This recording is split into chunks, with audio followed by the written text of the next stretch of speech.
Hello dear students, आज हम नया टॉपिक वैद्युत स्थितिज ऊर्जा ले रहे हैं। आज हमारा वीडियो इसी टॉपिक पर होगा और कुछ इससे संबंधित प्रॉब्लम ली जाएंगी। तो शुरू करते हैं।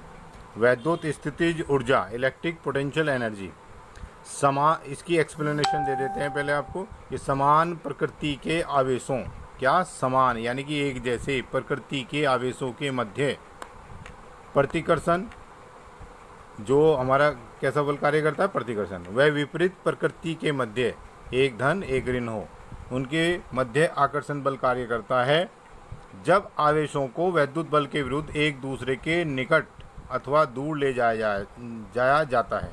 अगर प्रतिकर्षण है तो हमें, अगर हम पास लाएंगे तो हमें वैद्युत बल के विरुद्ध कार्य करना पड़ेगा, और अगर विपरीत प्रकृति के हैं तो उनके बीच आकर्षण होगा। अगर उस आकर्षण बल के कारण हम दूर ले जाएंगे, उसके विरुद्ध दूर ले जाएंगे, ठीक है, तो ये उसके विषय में है। अथवा दूर ले जाया जाता है तो बाह्य बल द्वारा कुछ कार्य किया जाता है, यानी कि जो हम अप्लाई कर रहे हैं उसके विरुद्ध, वैद्युत बल के विरुद्ध जो हम बल लगा रहे हैं वो बल क्या कर रहा है, कार्य, कुछ कार्य। यह कार्य निकाय में स्थितिज ऊर्जा के रूप में संचित हो जाता है। तो ये कार्य जाता कहाँ है, निकाय में स्थितिज ऊर्जा के रूप में संचित हो जाता है, जिसे विद्युत स्थितिज ऊर्जा कहते हैं। एक बार फिर, कि समान प्रकृति के आवेशों के मध्य प्रतिकर्षण व विपरीत प्रकृति के मध्य आकर्षण बल कार्य करता है जब आवेशों को वैद्युत बल के विरुद्ध एक दूसरे के निकट अथवा दूर ले जाया जाता है तो बाह्य बल द्वारा कुछ कार्य किया जाता है, और यह कार्य निकाय में स्थितिज ऊर्जा के रूप में संचित हो जाता है। इस स्थितिज ऊर्जा को ही वैद्युत स्थितिज ऊर्जा कहते हैं। डेफिनेशन कैसे लिखेंगे? डेफिनेशन लिखेंगे, आवेशों के किसी निकाय की स्थितिज ऊर्जा उस कार्य के बराबर होती है। ये तो रटी रटाई लाइन है, ऐसे लिखना है। किनकी? आवेशों के मध्य लिख रहे हैं, आवेशों के किसी निकाय, उसमें 2 भी हो सकते हैं, 3 भी हो सकते हैं, ज़्यादा भी हो सकते हैं। तो अर्थात आवेशों के किसी निकाय की स्थितिज ऊर्जा उस कार्य के बराबर होती है। ये लाइन कॉमन होगी। जो उन आवेशों को अनंत से उनकी वर्तमान स्थिति तक लाने में वैद्युत बल के विरुद्ध कार्य किया जाता है। कहाँ से? अनंत से। कहाँ तक? जो वर्तमान स्थिति में, मान लीजिए वर्तमान स्थिति में ये है, कहाँ से ला रहे हैं हम इन्हें? अनंत से। ऐसे ला रहे हैं इसको, कहाँ से ला रहे हैं? अनंत से, ठीक है, ऐसे ला रहे हैं। तो इनको अनंत से एक दूसरे के समीप जो लाने में कार्य किया जाता है वैद्युत बल के विरुद्ध, वो क्या कहलाती है? वो कहलाती है निकाय की वैद्युत स्थितिज ऊर्जा। तो एक बार फिर, आवेशों के किसी निकाय की स्थितिज ऊर्जा उस कार्य के बराबर होती है जो उन आवेशों को अनंत से उनकी वर्तमान स्थिति तक लाने में वैद्युत बल के विरुद्ध किया जाता है। हो गई। अनंत दूरी पर स्थित आवेशों के मध्य कोई बल कार्य नहीं करता, ये नोट याद रखना। इसलिए अनंत पर निकाय की स्थितिज ऊर्जा सदैव शून्य होती है। अगर बल है तो स्थितिज ऊर्जा होगी, क्योंकि स्थितिज ऊर्जा कार्य होती है और कार्य में बल आवश्यक है, ठीक है। और वहाँ पर जहाँ पर बल नहीं होगा वहाँ पर निकाय की स्थितिज ऊर्जा क्या मानी जाएगी? शून्य मानी जाएगी। अब आता है वैद्युत स्थितिज ऊर्जा की गणना। नंबर ए ले रहे हैं हम, 2 बिंदु आवेशों के निकाय की विद्युत स्थितिज ऊर्जा किस प्रकार ज्ञात करेंगे? देखिए, हमने ये एक Q1 तथा दूसरा Q2 ले लिया। इनके बीच की दूरी R है, ये पॉइंट A है, ये पॉइंट B है, ठीक है। तो हम क्या करेंगे? A पर Q1 के कारण, A पर Q1 आवेश के कारण, A पर स्थित Q1 आवेश के कारण B पर वैद्युत विभव, यानी कि यहाँ पर आवेश स्थित है और हमें वैद्युत विभव कहाँ निकालना? B पर। कितना हो जाएगा? V = 1/4 पाई एप्सिलॉन नॉट, जिसके कारण लेते हैं उसको ऊपर आवेश को Q1/R। किसके कारण? A पर इस आवेश के कारण इस पर वैद्युत विभव। R दूरी है, तो फार्मूला हमने पढ़ चुके हैं पीछे कि 1/4 पाई एप्सिलॉन नॉट Q/R। तो वही फार्मूला लगा है, ये फर्स्ट इक्वेशन। विभव की परिभाषा से बिंदु आवेश Q1 के वैद्युत क्षेत्र में एकांक धनावेश को अनंत से B तक लाने में करत कार्य। कहाँ पर? एकांक धनावेश को अनंत से ला रहे हैं, अनंत से एकांक धनावेश, करत कार्य कितना? V। ये हम डेफिनेशन में पढ़ चुके हैं विभव की, ठीक है। इसलिए Q2 को अनंत से B तक लाने में करत कार्य कितना हो जाएगा? ये हो जाएगा W = Q2 × V। ये W यहाँ पे W आएगा, कार्य आया, ठीक है ना, W × V। और W जो बराबर हो जाएगा, हम यहाँ पे फर्स्ट इक्वेशन से ई का मान फ्रॉम फर्स्ट इक्वेशन फर्स्ट, इससे फर्स्ट से हमने इसका मान वैल्यू रख दिया है यहाँ पर, तो 1/4πε0 Q1 Q2 अपॉन R।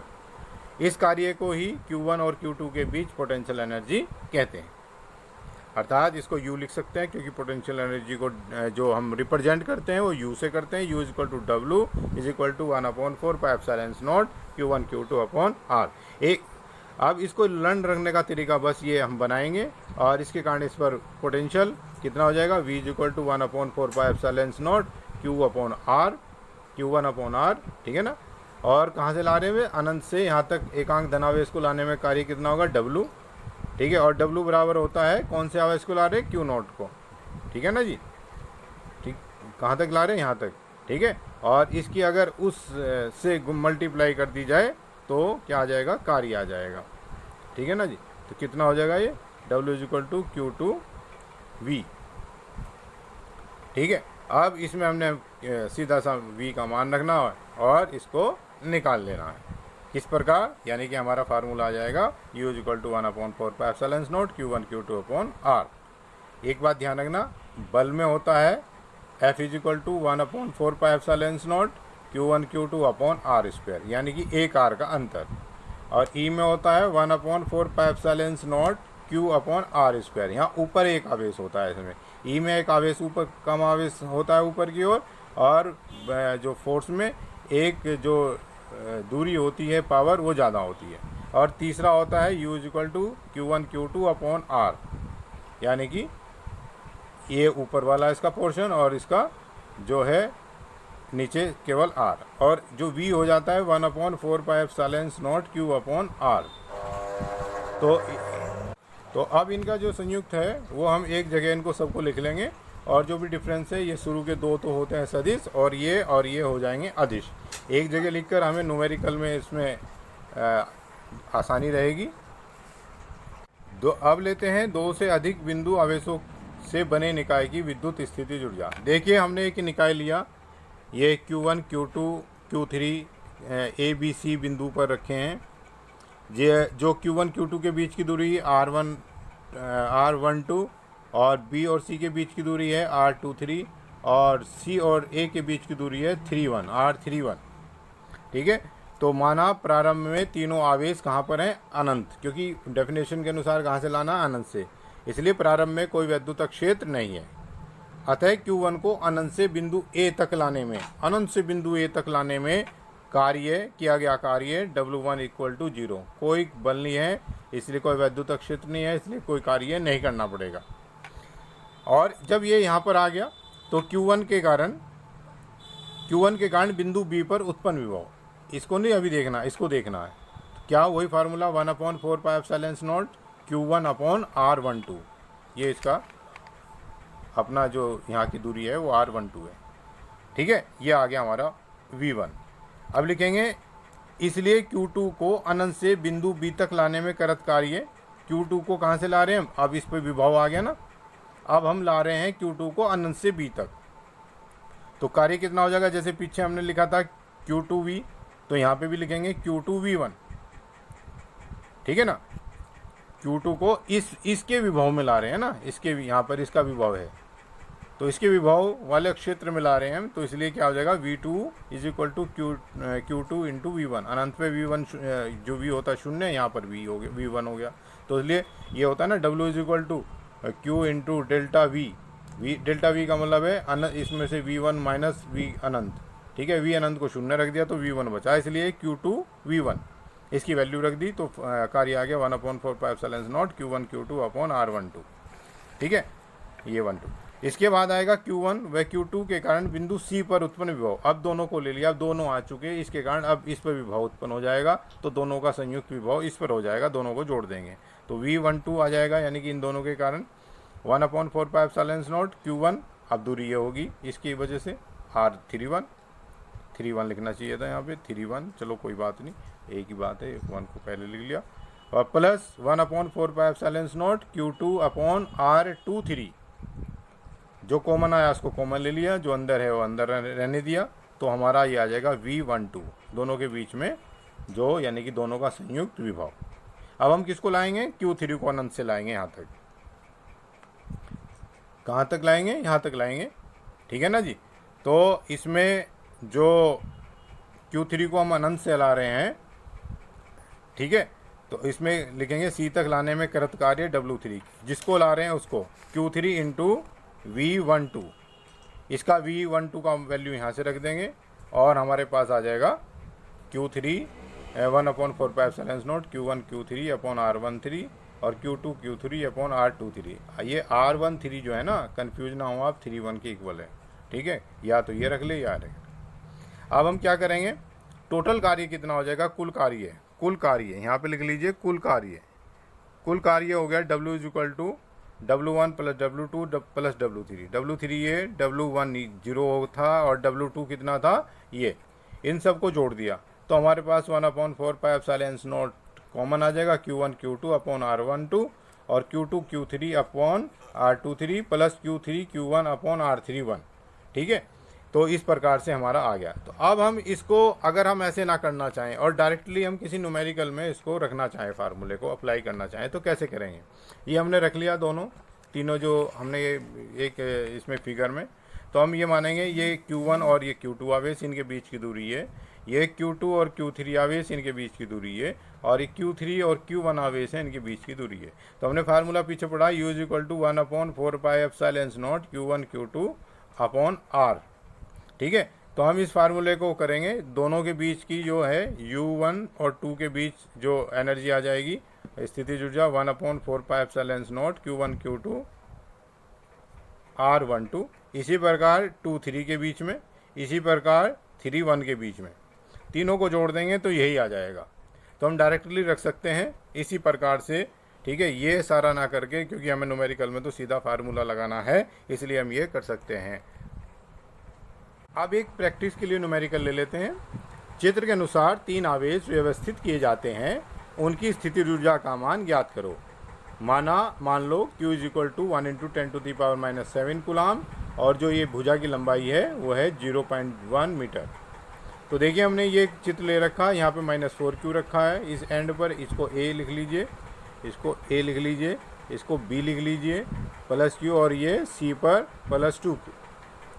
अब इसका ये पूरा कह रहा है कि इसकी पूरी स्थिति ऊर्जा ज्ञात कीजिए। तो हमने जैसे ऊपर अभी बताया था लास्ट में कि हम ये डायरेक्ट लगा सकते हैं, U इज इक्वल टू 1 और 2 के बीच में, 2 और 3 के बीच में, और 3 और 4 के बीच, फर्स्ट के बीच में स्थिति ऊर्जा रख देंगे, फार्मूला लगा देंगे 1/4πε0 Q1 Q2 अपॉन R12, या R12 होगी जैसे Q2 Q3 upon R23 plus Q3 Q1 upon R31, ठीक है।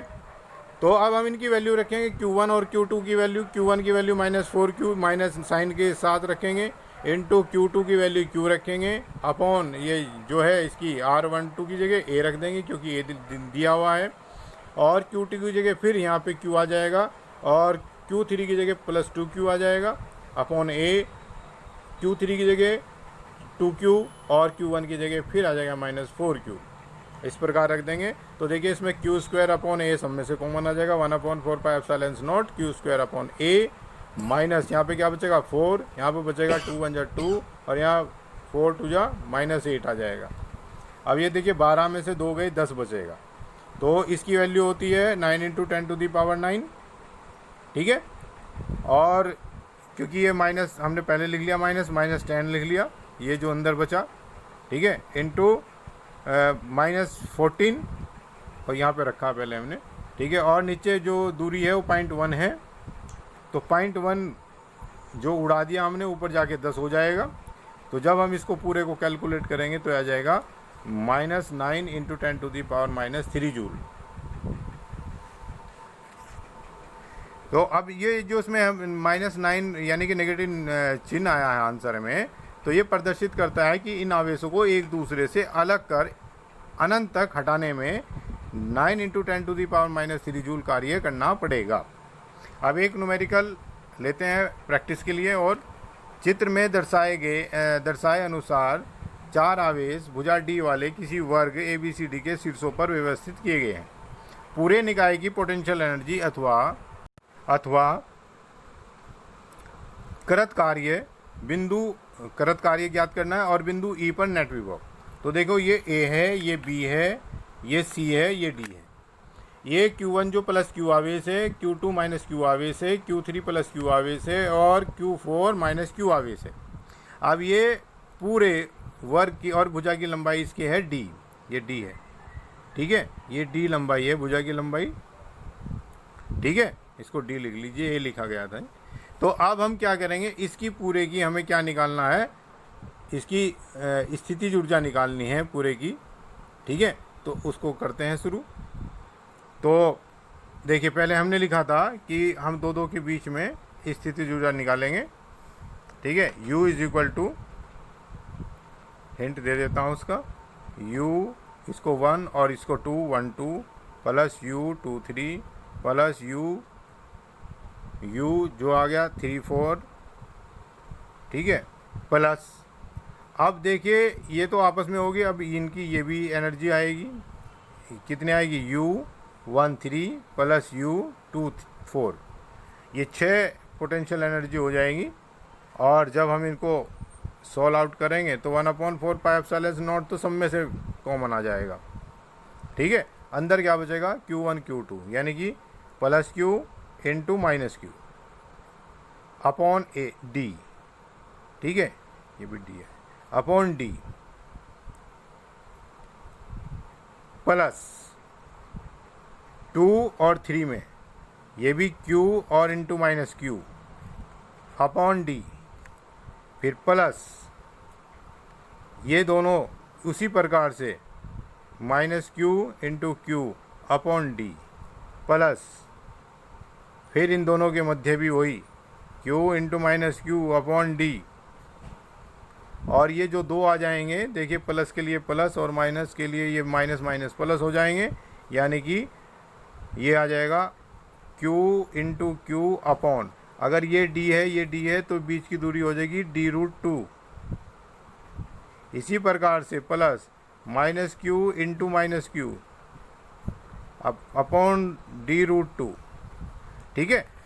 तो अब हम इसको सोल्व कर लेते हैं, कितना आएगा, 1/4 पाई एप्सिलॉन नॉट, सब में से Q² D कॉमन आ गया, अंदर यहाँ -1 -1 -1 और ये भी -1 और यहाँ पे आएगा प्लस 2/√2।